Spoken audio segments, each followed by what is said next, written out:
Samanana ngenibingelele nginamkelele channel eMaswidi Mina Production okubingelelayo umxolisi umfana kaDle mozala phansi kaDle mathatha mnyama mangabe ke uyaqala ukufika cela ukuthi ngaze leqiniso lokuthi uqhubeka subscribe uma uqeda ukubala le video ushaye like bese ke uyakhomenta kulolu daba namhlanje nganza kwethu ezingenayo ke njengamanje zithi ke the chief injustice ke ubaba ke uZondo usesathe isinqumo sokuthi ke iNational Assembly kumele ke izohlala eParliament mhla ka14 June kuzobeke kungokuqala lapho khona ke uthi ke ngoba bezohlangana nje ufuna ke bezokhetha upresident bephinde bekhethe ke uspeaker kanye ke no deputy speaker nganza kwethu angena amanzi endlini umbuzo wami ke uthi ke njengoba ke engaka amaqembu anekhalazo ngama results akhishwa uIEC bazomkhetha kanjani upresident bazomkhetha kanjani uspeaker bazomkhetha kanjani na udeputy speaker zithi ke indaba ke izolo mhla ka9 June 2024 iqembu okanye ke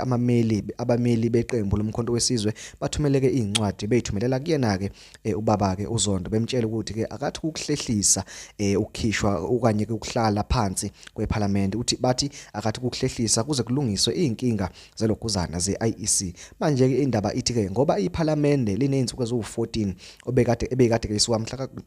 ka2 kuJuni ziya ku16 June sekuyaphoqa ukuthi ke phakathi kwalezi insuku kukhishwe upresident uma ukuthi ke akakhishwa phakathi kwalezi insuku ezu16 kuyobe sekuphoqa ukuthi ke kuvotwe kabusha manje ke ngiyacabanga ukuthi ke isona sizathu ke leso esesiphoqe ke uZondo ukuthi ke agijime kangaka azathi chu asizokunilalela ke emkhonto wesizwe nalawa ke amanye amaqembu akhonondayo thina mhla ka14 sizobeke sihleli eParliament uphinde ke wenze njani na uphinde ke wakhansela ke ama flights eqembu ke lomkhonto wesizwe waphinde futhi ke wakhansela nama hotel akade ebhukhelwe